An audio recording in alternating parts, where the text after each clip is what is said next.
Doa selesai. Ya, selamat pagi semuanya. Selamat pagi. Nah, bagaimana kabarnya hari ini? Sehat? Sehat. Siapa yang tidak masuk hari ini? Saya. Ya. Oke. Hari ini kita akan membahas kembali tentang materi teks berita dan unsur-unsurnya. Nah, kemarin kita sudah membahas. Hari ini kita akan membahas kembali agar kalian lebih memahami materi dari teks berita. Kita langsung ke materi saja ya. Ini dia materinya. Nah,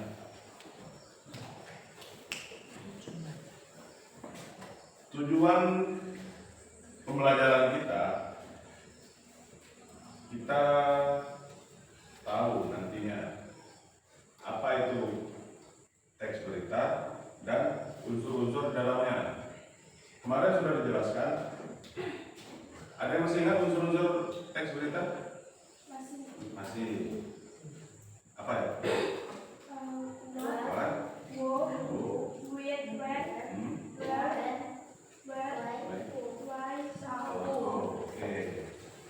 Oke, kalian sudah ingat kembali ya sama materi kita. Nah, kita langsung ke materi. Ini adalah pengertian teks berita. Ada yang bisa membantu Bapak untuk membacakannya? Ya, silakan. Teks berita adalah laporan faktual tentang peristiwa aktual yang menyampaikan informasi penting kepada publik secara jelas dan akurat. Iya, benar sekali.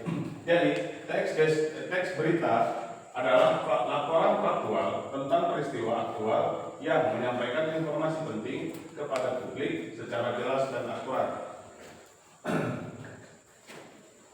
Oke, lanjut.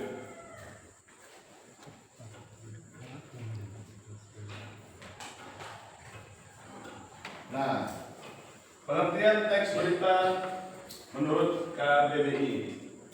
Ada yang ingin membacakannya?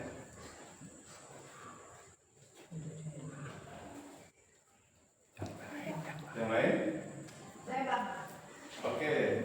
Teks berita merupakan teks jurnalistik yang melaporkan kejadian atau peristiwa terkini secara objektif dan berdasarkan fakta. Menurut KBBI, berita adalah pemberitahuan mengenai peristiwa hangat yang bertujuan memberi informasi tepat kepada masyarakat. Teks ini harus lugas, mudah dipahami dan mengikuti kaidah jurnalistik agar kredibel.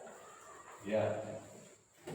Teks berita itu kalau menurut KBBI dia itu teks jurnalistik yang melaporkan kejadian atau peristiwa terkini secara objektif dan berdasarkan fakta. Berita itu berarti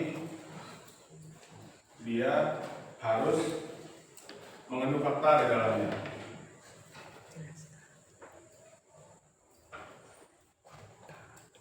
Fakta itu maksudnya yang bisa dibilang fakta itu berarti benar-benar terjadi pada hari itu. Oke.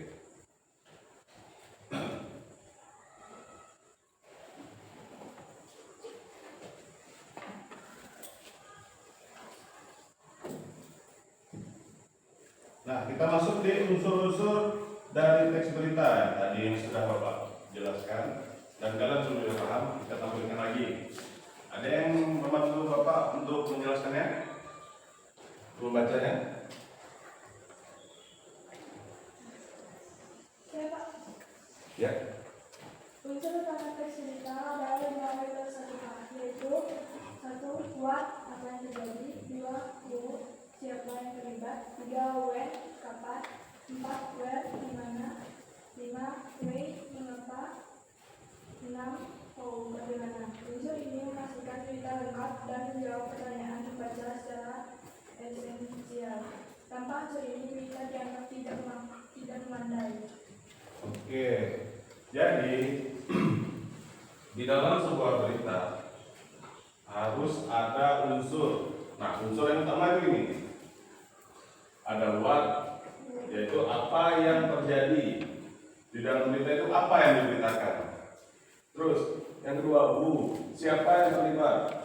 Di dalam berita itu yang terlibat itu siapa aja tokoh-tokohnya, orang-orangnya di dalamnya. Yang ketiga itu kapan berita itu diberitakan. Yang keempat itu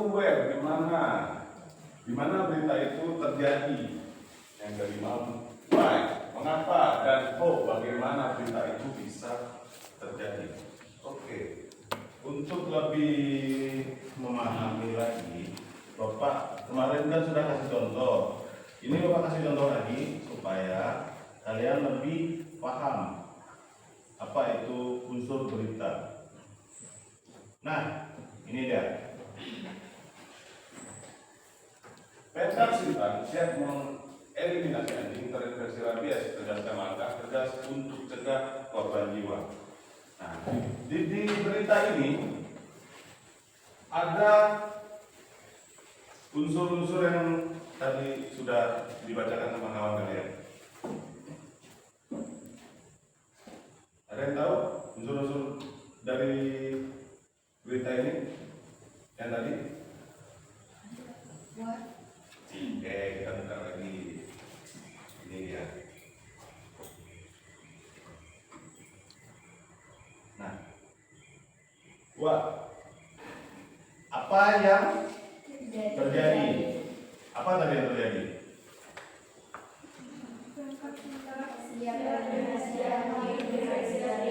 Oke. Terus siapa yang terlibat? Ya, pemerintah Kabupaten Sintang, karena dia mengadakan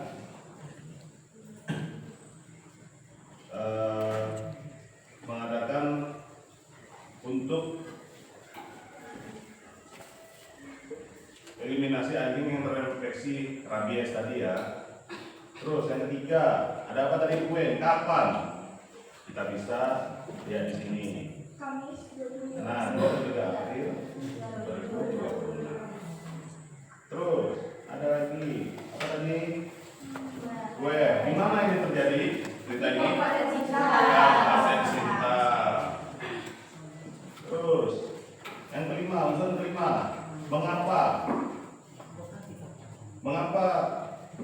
Pemkab Sintang ini mengadakan acara ini, kegiatan ini? Iya, benar, karena sudah banyak korban jiwa yang terinfeksi virus rabies. Terus yang keenam, bagaimana langkah-langkah mereka? Bisa kita lihat di sini.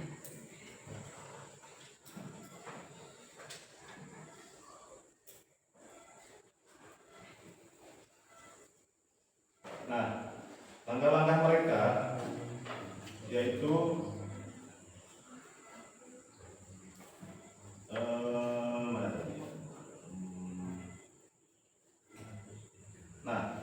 hanya dilakukan terhadap anjing yang sudah dipastikan terinfeksi rabies, bukan terhadap seluruh populasi anjing.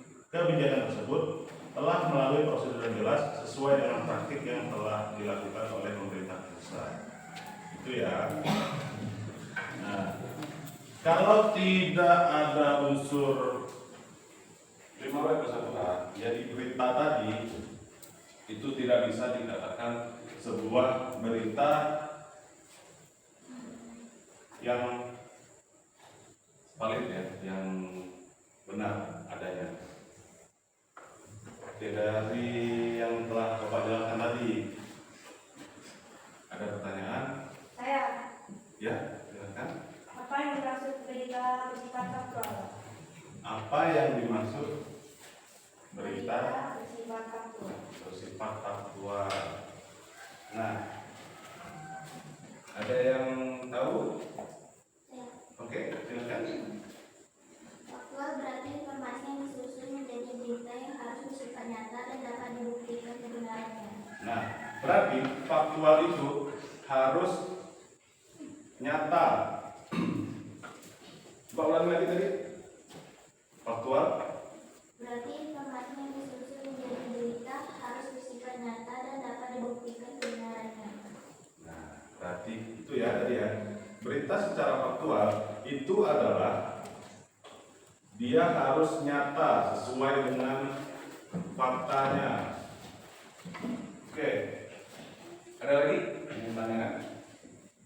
Saya Pak. Ya. Apa yang dimaksud berita bersifat aktual? Aktual. Aktual. Ada yang tahu? Saya. Oke.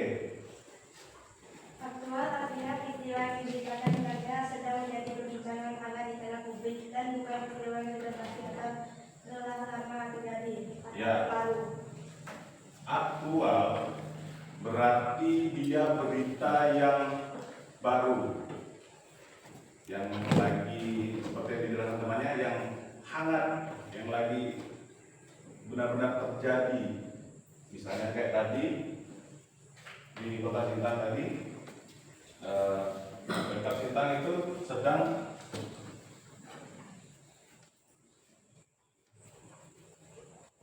melakukan upaya untuk mengeliminasi anjing yang terinfeksi rabies. Oke, ada lagi? Saya Pak. Ya. Apakah sebuah berita itu harus memiliki unsur riwayat tersebut? Apakah sebuah berita harus memiliki unsur dari persatuan? Ya, harus ya. Harus. Karena seperti yang dijelaskan tadi, berita itu tidak bisa dibilang berita, tidak bisa disebut berita kalau ke-6 unsur ini tidak ada.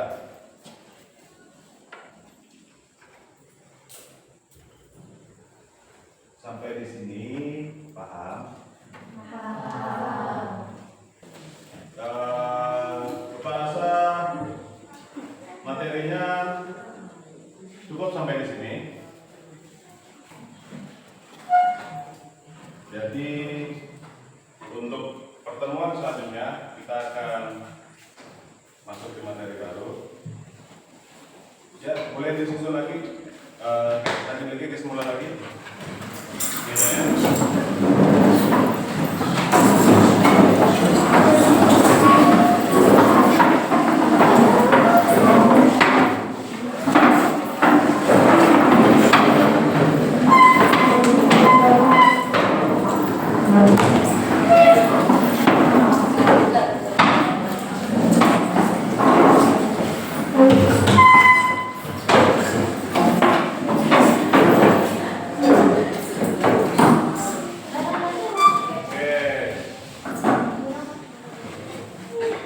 Cukup sampai di sini pembelajaran kita pada pagi hari ini.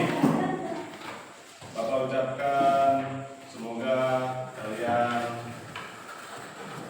nanti bisa lebih paham lagi tentang materi-materi yang akan Bapak sampaikan. Sekian dari Bapak. Assalamualaikum warahmatullahi wabarakatuh. Selamat pagi. Waalaikumsalam.